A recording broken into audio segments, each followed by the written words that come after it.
నాగర్ కర్నూలు జిల్లా కొల్లాపూర్ మండలం తాళ్ల నరసింహాపురం వాగులో అక్రమ ఇసుక తవ్వకాలపై గ్రామస్తులు తీవ్ర ఆగ్రహం వ్యక్తం చేస్తున్నారు.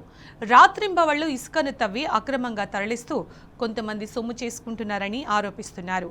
గతంలోనే అధికారులకు ఫిర్యాదు చేసినా పట్టించుకోలేదని గ్రామస్తులు మండిపడుతున్నారు. ఇసుక తవ్వకాలతో వాగు స్వరూపం దెబ్బతినడంతో పాటు భూగర్భ జలాలు అడుగంటిపోతున్నాయని ఆందోళన వ్యక్తం చేస్తున్నారు. అక్రమ ఇసుక రవాణాను వెంటనే అడ్డుకొని వాగును కాపాడాలని, బాధ్యులపై చర్యలు తీసుకోవాలని గ్రామస్తులు డిమాండ్ చేస్తున్నారు. మరిన్ని వివరాలు మా ప్రతినిధి శేఖరాచారి అందిస్తారు. ప్రకృతి సహజంగా దొరికేటువంటి ఇసుకను యథేచ్ఛగా కొంతమంది దళారులు జమై అమ్ముకుంటున్నారని చెప్పేసి ఇప్పటికే అనేక ఆరోపణలు ఉన్నటువంటి పరిస్థితి కనిపిస్తూ ఉంది. తాజాగా కూడా నాగర్ కర్నూలు జిల్లా కొల్లాపూర్ మండలం సమీపంలో ఉన్నటువంటి తాళ్ల నరసింహాపురం అని చెప్పేసి ఒక గ్రామ సమీపంలో ఉండేటువంటి ఒక వాగులో యథేచ్ఛగా విచ్చలవిడిగా అక్రమ రవాణా చేస్తున్నారు, ఇసుకను దోచుకెళ్తున్నారని చెప్పేసి కూడా వాళ్ళు కలెక్టరేట్కు వచ్చేసి వాళ్ళంతా కూడా గ్రామస్తులు కొంతమంది వచ్చేసి ఫిర్యాదు చేయడానికి వచ్చారు. అక్రమ ఇసుకను ఆపాలి, మాకు ఉన్నటువంటి అక్కడ పంటలు ఏవైతే ఉన్నాయో, భూగర్భ జలాలు అయితే ఉన్నాయో అడుగంటిపోతున్నాయని చెప్పేసి కూడా వాళ్ళు ఆందోళన వ్యక్తం చేస్తున్నటువంటి పరిస్థితి కనిపిస్తూ ఉంది. వాళ్ళతో మాట్లాడించే ప్రయత్నం చేద్దాం. చెప్పండి అన్న, ఏంటి పరిస్థితి? మీ ఊరు దగ్గర ఎట్లా అక్రమ ఇసుక రవాణా ఎప్పుడు స్టార్ట్ అయింది? రోజు ఎంత ఇసుక తరలిస్తూ ఉన్నారు? దానివల్ల మీకు నష్టం ఏంటి? సార్, మాకు తెలిసినప్పటి నుంచి మా చిన్నప్పుడు నీళ్ళు లేకపోతే అక్కడ ఇసుక ఉండడం వల్ల షెల్ఫ్ని తోడుకొని ఎత్తుకుపోయి మా ఊరుకు గడిచినప్పుడు. కానీ రాను రాను మనకు శ్రీవారి సముద్రం అలుగు పారినాక ఆ ఇసుక మొత్తం ఎవరు ఇంతవరకు ముట్టుకోలే. మా గ్రామం ఇంతకుముందు మున్సిపాలిటీలోనే ఎవరు ముట్టుకోలే. గత సంవత్సర కాలంగా అధికార పార్టీ నాయకులు ఒకటే పెద్ద పెద్ద హిటాచీలు పెట్టి ఇసుక తోడుకుపోతున్నారు. దానివల్ల అయితే మాకు నష్టం ఏంటంటే, మాకు వాగు దాటితే మాకు 200 ఎకరాల భూమి ఉంటుంది. అక్కడ వెళ్ళడానికి మాకు బ్రిడ్జి కావాలి. బ్రిడ్జి కావాలంటే బ్రిడ్జి వేసే వాళ్ళకి ఇసుక కావాల్సి వస్తుంది. ఉన్న ఇసుక మొత్తం వీళ్ళు అమ్ముకున్నాక బ్రిడ్జి ఎవరు వేయరు. దానితో ఇంకోటి మాకు ఊర్లో సీసీ రోడ్లు లేవు, డ్రైనేజీలు లేవు, శ్మశాన వాటికి అన్నిటికీ ఇసుక చాలా అవసరం. ఇప్పుడు కొత్తగా ఎవరైనా ఇల్లు కట్టుకోవాలన్నా ఇలా వాళ్ళకు ఇసుక అదే ఒకటే ఆధారం మాకు. వీళ్ళు మొత్తం వేరే అమ్ముకున్నాక మా గ్రామ పరిస్థితి ఏంటి సార్? అందుకొరకు మేము దీని కొరకు ఖచ్చితంగా ఇసుక దందాన్ని ఆపాలని మేము పలుమారు ఎంఆర్ఓ గారికి ఇచ్చినాం, ఎవరు పట్టించుకోవట్లేదు. కాబట్టి ఈరోజు ప్రజావాణిలో కలెక్టర్ గారికి ఇవ్వడం జరిగింది, వారు చర్యలు తీసుకుంటామని చెప్పడం జరిగింది. ఇప్పుడు మీరు ఇసుక అక్రమ రవాణా చేస్తున్నారు కదా, అక్రమ రవాణా లేకపోతే ఏమైనా పర్మిషన్లు, అనుమతులు ఉన్నాయని చెప్తున్నారు? ఏం చెప్తున్నారు వాళ్ళు? అక్రమ రవాణా చేస్తూ ఉన్న వాళ్ళు ఉన్నారు కదా, వాళ్ళు ఏం చెప్తున్నారు? పర్మిషన్లు ఏం లేవు సార్. ఏం చెప్పినా పక్కన పొలాల వాళ్ళకు ఎంతో కొంత అమౌంట్ ఇచ్చి వాళ్ళు మేనేజ్ చేసుకుంటారు అంతే. పర్మిషన్ ఇట్లా ఏం లేవు. గ్రామ పంచాయతీ లెవెల్కు దాని గురించి చర్చ లేదు. అసలు సర్పంచ్ గారికి దాని గురించి మాట్లాడి పోయి ఆపితే సర్పంచ్కు వాళ్ళు లెక్క చేయట్లేదు. సర్పంచ్ గారికి లెక్క చేయట్లేదు వాళ్ళు. ఓకే. మీరు చెప్పండి, ఇప్పుడు అక్రమ ఇసుక రవాణా అంటే విచ్చలవిడిగా జరుగుతుందని చెప్పిన స్థానికంగా ఎంఆర్ఓ కానీ ఎవరికైనా అధికారులకు ఫిర్యాదు చేశారా? ఈరోజు కలెక్టర్ చేయడానికి వచ్చారు సార్. గతంలో మేము ఎంఆర్ఓ వరకు చేసినాం, కానీ వాళ్ళ యథేచ్ఛగా అదేవిధంగా కొనసాగిస్తున్నారు.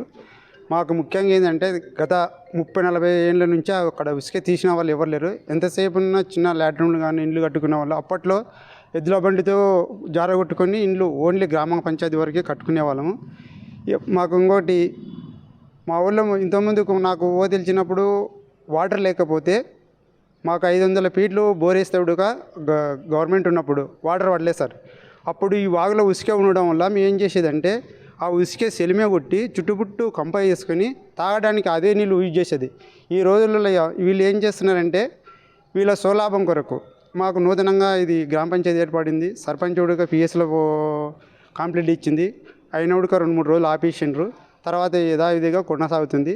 దీనివల్ల ఏమవుతుందంటే, అక్కడ మాకు ముఖ్యంగా సార్ వాగుకు మాకు మోటార్లు ఉంటాయి.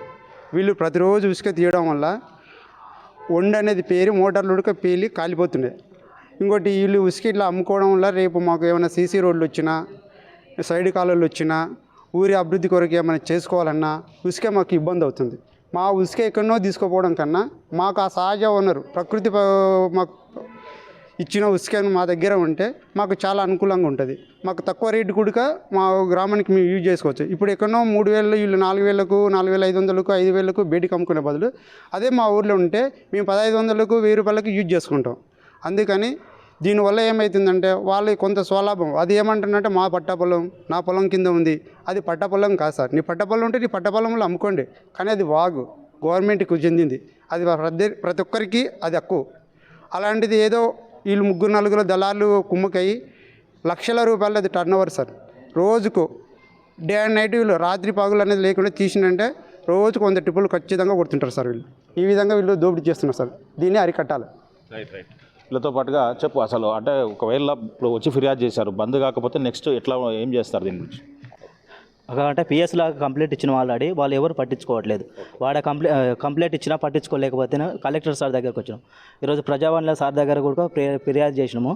ఇక్కడ సార్ కూడా రెస్పాన్సిబుల్ కాకపోతే మేము రైతులను ఒక 10-20 మందిని తీసుకొచ్చి ధర్నా చేస్తాం.